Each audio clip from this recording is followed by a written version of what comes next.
So, what makes an engine so bad that you'd have to be a complete idiot to buy? Well, I don't know. But our resident expert Trav, who's a factory-trained technician that's been fixing cars professionally for over 12 years, does. So buckle up, folks, because it's gonna get a little rough because there are a lot of them. So we're gonna do this quick. Let's go.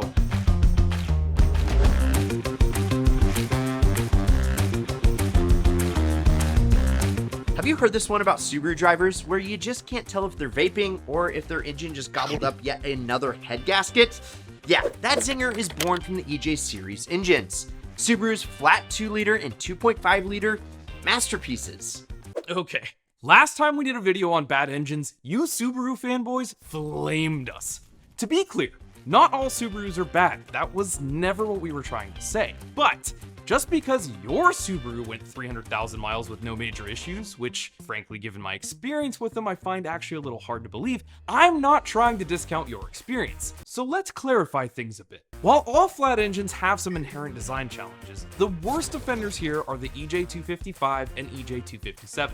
The well-documented head gasket failures, ringland failures, oil consumption that can attribute to spun rod bearings, turbocharger problems, exhaust manifolds that crack. Look, I like Subarus, but go ask any tow truck driver which Japanese car ends up on the flatbed the most.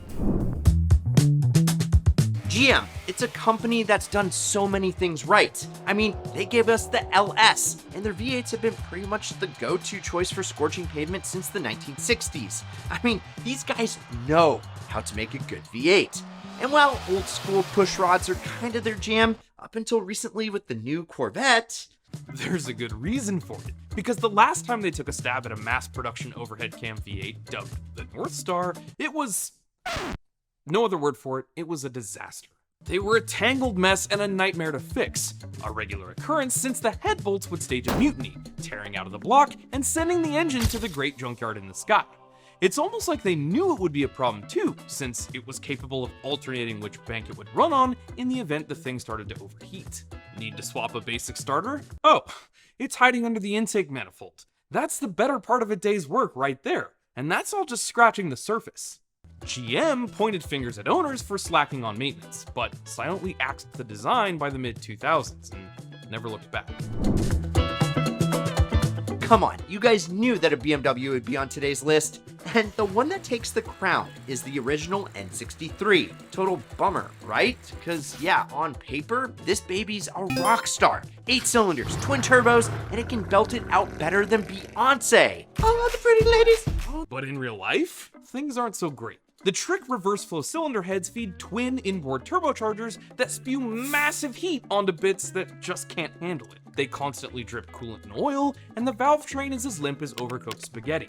Any oil that isn't leaking out is getting guzzled and torched because of a poor PCV design, wonky valve stem seals, or both. Then bam! They just downright fail from oil starvation. Major buzzkill. And fixing it, you'll want to roll the thing off a cliff, especially when you realize you need expensive special tools to fix the pricey part that just ate your paycheck. Most BMW dealers kept at least one spare engine in stock.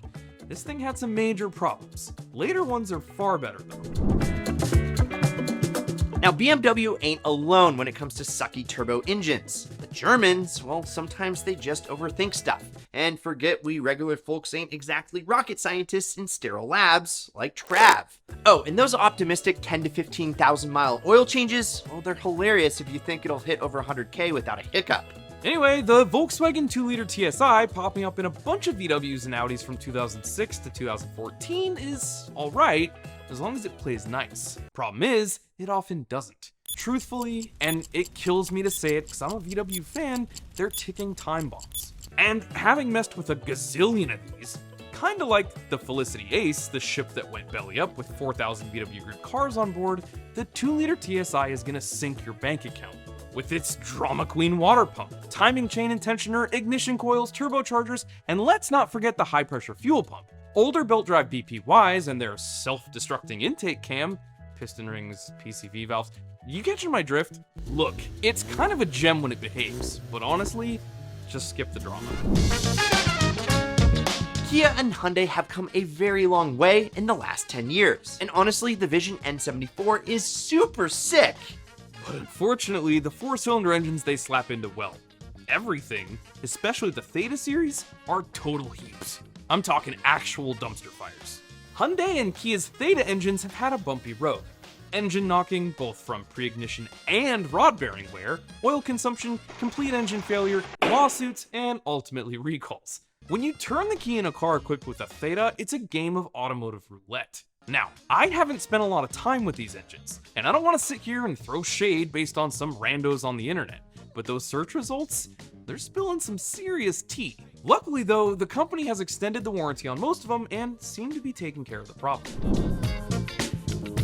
When oil and coolant throw a party, well, they cook up this nasty sludge that crashes every corner of the engine, causing a world of chaos. It neither cools nor lubricates, it just throws a rager and wrecks the place. Enter Chrysler's infamous 2.7-liter V6, known fondly as the Sludge Factory. The fame comes from its water pump, with nothing but a flimsy paper gasket being the only bouncer keeping the coolant in the cooling club and out of the oil pan's afterparty.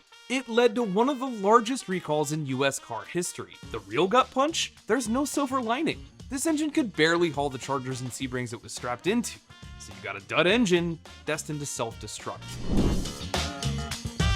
Remember the Northstar? I mean, you should, because we literally just talked about it. And that was GM's sequel to a spectacular flop in embracing modern technologies. The premiere featured them morphing their 350 small block, stellar engine, into a diesel.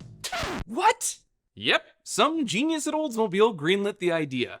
The outcome? A sluggish, overweight engine. And here's the nugget GM missed. Diesel engines need high compression ratios and Herculean builds. Block damage was so routine with Oldsmobile diesels that it almost tanked the company. And the 468 deactivator engines found in Cadillacs of the 80s? Don't even get me started. It was the right thinking, but ended up being a design that should have been left on the drawing board.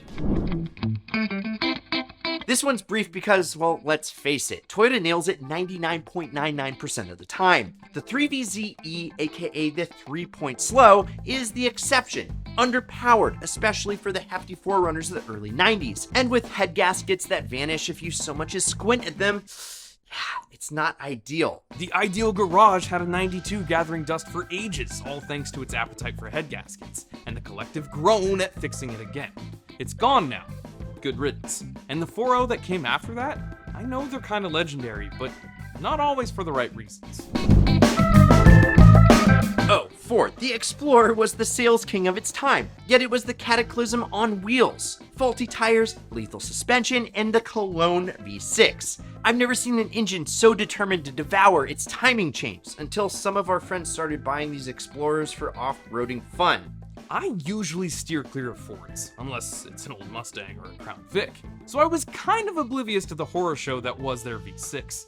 It's baffling how the Explorer remained in the market for so long. That said, you still see them around though, so maybe they're really not that bad. Let me know down in the comments. GM has gifted us with some special gems. You know, the LS1's a masterpiece, and nothing rivals the big block 7.4-liter 454 in muscle car lore. But they've also served us some that are less than ideal. Engines like the Ecotec 1.4, the heart of the Cruise and the Sonic.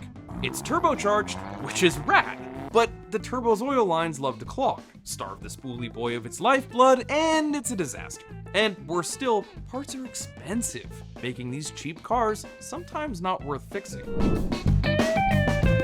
Okay, last GMs, I promise. It might also be the last American V6 because we pretty much covered the lot. The GM 3600 V6 is solid. Keep it quenched and tighten the upper intake bolts occasionally and it'll run indefinitely. But the newer 3.6 VVT found in vehicles like the Traverse and the CTS is beyond redemption. The timing chain is destined to wear, stretch, and snap, assuming the water pump lasts that long. Spoiler, it doesn't. Everyone loves overheating aluminum heads, right?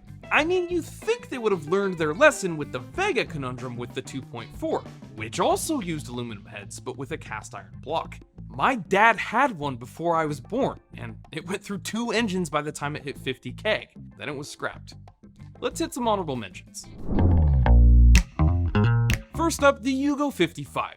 Most of you will never encounter this engine, but it merits mention. The Yugo, a little disaster on wheels from Yugoslavia, contends for the worst car ever, rivaled only by the Trabant. What has apex seals, sounds like angry bees, and makes less power than a Civic Si drinking more gasoline and oil?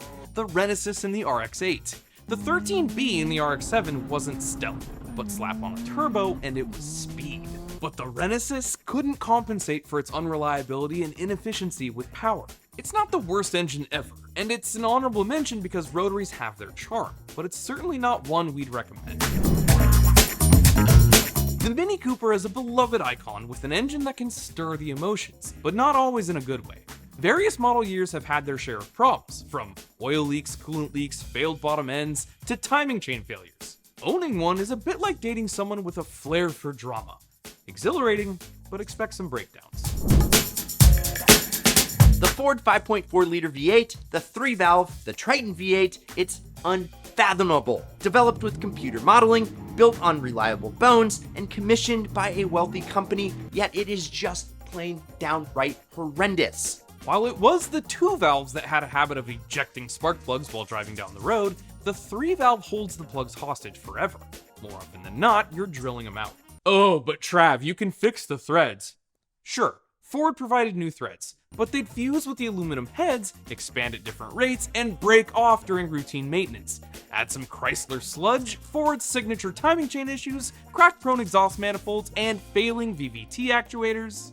This has got to be one of the worst engines of all time. Don't believe me? Go watch a Car Wizard video. He's worked on way more of them than I have, and he'll tell you the same thing. Dubbed the Eco Boom, Ford's 1.5-liter EcoBoost has a reputation for, well, blowing up. Cooling issues can lead to head gasket failures, and even warped cylinder heads. It's like a fireworks show you didn't mean to sign up for. The Hemi is an awesome engine, but the ones with active fuel management have a few problems. Exhaust leak problems have reached meme status, and that trick cylinder deactivation system, well, it goes wrong and requires some pretty major surgery and expense to get fixed. Just like GM's 5.3 and 6-liter engines that use basically the same system that I've personally seen go wrong more often than Chrysler's. Oh, no more GMs? Whoops. The EcoDiesel promised efficiency and torque, but has been plagued with emissions issues and recalls. It's like being promised a gourmet meal and then being served fast food. One of our best friends had one in a Ram that went through 2 engines in under 70,000 miles that was perfectly maintained. Guys, just say no. Oh baby, we just saved the best, or well, the worst for last. Because even though, like all the engines on this list, some people have had a positive experience, I don't know a mechanic in the world that would recommend one of these. The 6 and 6.4-liter powerstrokes are the black sheep of Ford's diesel family. They're downright awful. They're loud, unrefined, expensive, and difficult to work on. And even some of the ones that have been bulletproofed still go wrong. I can't stress enough how many people I've seen get screwed over by buying one of these. Frankly, these are hot garbage. But go ahead, I know it's coming. Tell me all about it in the comments section, just how wrong I am, and that your trusty old 6.0 is the best truck ever made. Look, I promise you, that's the exception, not the rule. And there we have it, guys. What? Guys, I can't stress this enough. We don't want to discount your experience with any of these. And if you got one of these cars in your driveway, I hope to God it stays reliable for you. But after compiling the data, these are the biggest losers in the internal combustion game. But I want to know your thoughts. Which ones do you think that we got wrong, and what are we completely missing? Let us know in the comments below. Otherwise, my name's Brad, the Financial Cowboy. Go check out one of these ideal videos up here, or whatever YouTube recommends you watch next down here. Like, subscribe, and turn on that notification bell, and promise me one thing, keep living the ideal lifestyle. Woo woo!